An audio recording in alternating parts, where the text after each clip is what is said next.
Bonjour à tous. Aujourd'hui, on plonge dans un livre absolument majeur, Pilote de guerre d'Antoine de Saint-Exupéry.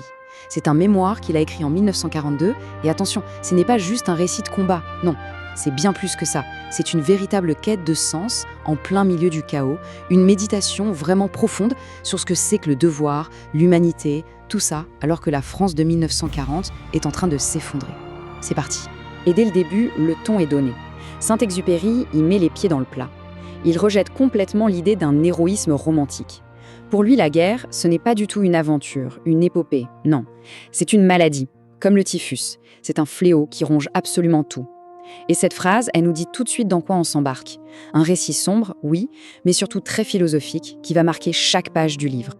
Alors, on est en mai 1940. Le contexte, il est terrible. L'armée française est en pleine déroute, c'est la débâcle. Et dans ce contexte-là, chaque mission de reconnaissance, ce n'est plus de la stratégie, pas du tout. C'est un sacrifice quasiment certain. C'est un peu comme si on essayait d'éteindre un gigantesque incendie de forêt avec un simple verre d'eau. C'est futile. Regardez ce chiffre, 17 sur 23. C'est énorme. Ça illustre vraiment l'ampleur du désastre. En à peine 3 semaines, le groupe de reconnaissance de Saint-Exupéry a perdu 17 équipages sur 23. Imaginez un peu, ça veut dire que quand on part en mission, on accepte une probabilité statistique qui est juste écrasante de ne pas revenir. La mort, à ce stade, ce n'est même plus un risque, c'est l'issue la plus probable. Et face à ça, Saint-Exupéry y décrit un sentiment très étrange, un détachement presque irréel. C'est assez saisissant. Il utilise une métaphore, celle du collège. La salle de briefing, pour lui, c'est comme une salle de classe. Et les pilotes, eh bien, ce sont des élèves. On les appelle un par un pour passer un examen final, mortel. Le genre d'examen dont on ne revient jamais pour avoir la note. C'est une image très forte pour nous faire toucher du doigt l'absurdité totale de la situation. C'est ça le cœur du problème.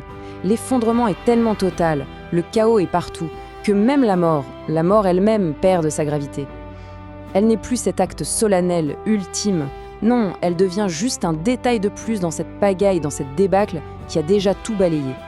C'est vraiment le sentiment de futilité poussé à son maximum. Alors, comment on fait face à une absurdité pareille ? Eh bien, la préparation du vol, elle change complètement de nature. Ça devient autre chose. Ce n'est plus juste une routine technique, une checklist. Non, ça se transforme en un véritable rituel, une sorte de cérémonie très solennelle, qui essaie de mettre un peu d'ordre dans ce chaos ambiant. On pense presque à la toilette d'un condamné avant l'exécution. Et ce rituel commence par l'habillage. Et c'est un processus hyper laborieux qui va complètement transformer l'homme. D'abord, on enfile une triple épaisseur de vêtements. Ensuite, il faut organiser tout le circuit d'oxygène, puis le circuit de chauffage et enfin celui des communications. À la fin, le pilote, il est lourd, engoncé, il devient presque une extension de sa propre machine, reliée à elle par une multitude de tubes et de câbles. C'est une sorte de déshumanisation, choisie avant même d'avoir décollé. Et c'est au milieu de tout ce rituel très mécanique qu'une pensée fulgurante traverse l'esprit de Saint-Exupéry. Et là, on touche au drame intérieur. Il fait les gestes, il suit la procédure à la lettre, mais au fond de lui, il a cette conscience aiguë, terrible, que la cause pour laquelle il va peut-être mourir dans 1 heure est une cause qui est déjà perdue. Il s'habille pour le service d'un dieu qui est déjà mort. Et puis, c'est le décollage. L'avion s'élève. Et en s'élevant, le pilote, lui, il s'extrait du monde des hommes. La montée, jusqu'à 10 000 mètres, c'est comme une ascension vers une solitude totale, absolue. Là-haut, tout le fracas de la guerre en bas, ça s'estompe, ça s'efface, ça devient une simple abstraction, quelque chose de très lointain. Et le contraste entre le haut et le bas, il est radical. En haut, à 10 000 mètres, il y a ce silence glacial. Le monde ressemble à une carte, à des motifs abstraits, presque paisibles. Mais en bas, c'est le chaos, la souffrance, la pagaille de la défaite. C'est une illusion totale, ce calme. C'est comme un voile glacé qui est jeté sur le désastre bien réel qui se joue au sol. Et le pilote, il devient cet observateur froid, distant de sa propre tragédie. Et comme si cette solitude ne suffisait pas, il y a la machine qui trahit. Les problèmes s'accumulent, les commandes de vol qui gèlent, le risque permanent de panne d'oxygène, les mitrailleuses qui s'enrayent, les manettes des gaz qui se bloquent. Chaque panne, chaque petit problème technique, c'est en fait une métaphore de tout l'effort de guerre qui est en train de s'effondrer.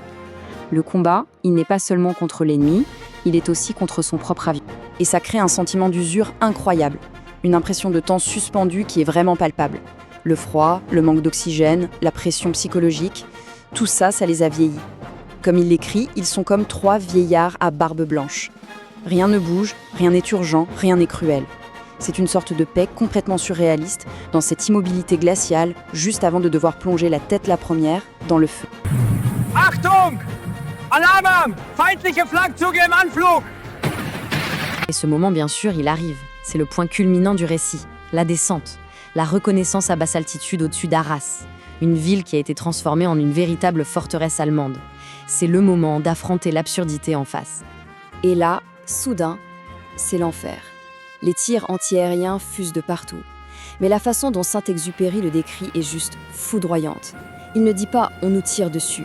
Non, il écrit « je ne suis pas attaqué avec des armes à feu, je suis attaqué avec des épées de lumière ». Il transforme l'horreur absolue en une sorte de beauté mortelle, presque cosmique. C'est incroyable. Mais cette poésie, elle s'efface très vite devant la violence brute de la réalité. Chaque explosion, c'est un impact physique. C'est ressenti comme un coup de bélier contre l'avion. Ça secoue tout, l'appareil, les hommes. Le danger n'est plus une image, une métaphore. Il est là, viscéral, immédiat. Il est destructeur. Et c'est précisément là, au cœur de ce feu, que tout bascule. C'est la révélation. L'acte qui semblait complètement absurde il y a 1 heure, eh bien il trouve un sens. Le sacrifice n'est plus inutile. Il devient un lien, un don. Quelque chose qui rattache ce pilote, cet individu, au destin de toute sa communauté. C'est ça qui est fou. En choisissant d'agir, en allant au bout de sa mission impossible, le pilote crée lui-même du sens, là où, a priori, il n'en avait aucun. Alors, la mission se termine et l'avion rentre à la base. Sur le plan militaire, soyons clairs, rien n'a changé.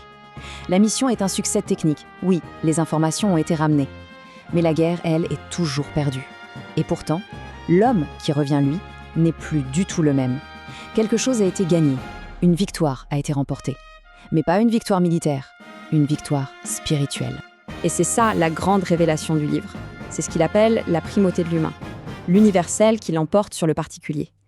En gros, ce qu'il a compris, c'est que la valeur d'une vie, ça ne se mesure pas à sa propre survie ou à son propre bonheur. Non, ça se mesure à ce qu'on apporte à l'ensemble, à ce qu'on tisse dans le grand réseau de l'humanité. L'individu, en fait, n'existe vraiment que par les liens qu'il crée avec les autres. Et cette phrase, elle résume parfaitement toute sa philosophie. Je ne suis lié qu'à ce que je donne, je ne comprends que ce que j'embrasse. Ça veut dire que le sens de la vie, on ne le reçoit pas comme un cadeau, on le construit, activement. Il naît de l'engagement, de la responsabilité, du don de soi. C'est en agissant pour les autres finalement qu'on finit par se trouver soi-même. Et c'est pour ça que, même au milieu de la débâcle militaire la plus totale, on peut dire que Saint-Exupéry revient vainqueur. Pas un vainqueur de guerre bien sûr, mais un vainqueur sur l'absurdité, sur le désespoir. Il a trouvé, dans le feu, une raison de se battre, et surtout, une foi pour laquelle vivre. Et on va terminer avec cette question, qui résonne à travers tout le livre. Quand tout est perdu, que reste-t-il à sauver ? Ce que Saint-Exupéry nous montre, c'est que même lorsque la victoire matérielle est complètement hors de portée, il reste l'essentiel. Il reste l'essentiel à préserver. Et cet essentiel, c'est notre humanité. Et c'est aussi, et peut-être surtout, le sens que l'on choisit, nous-mêmes, de donner à nos propres actes.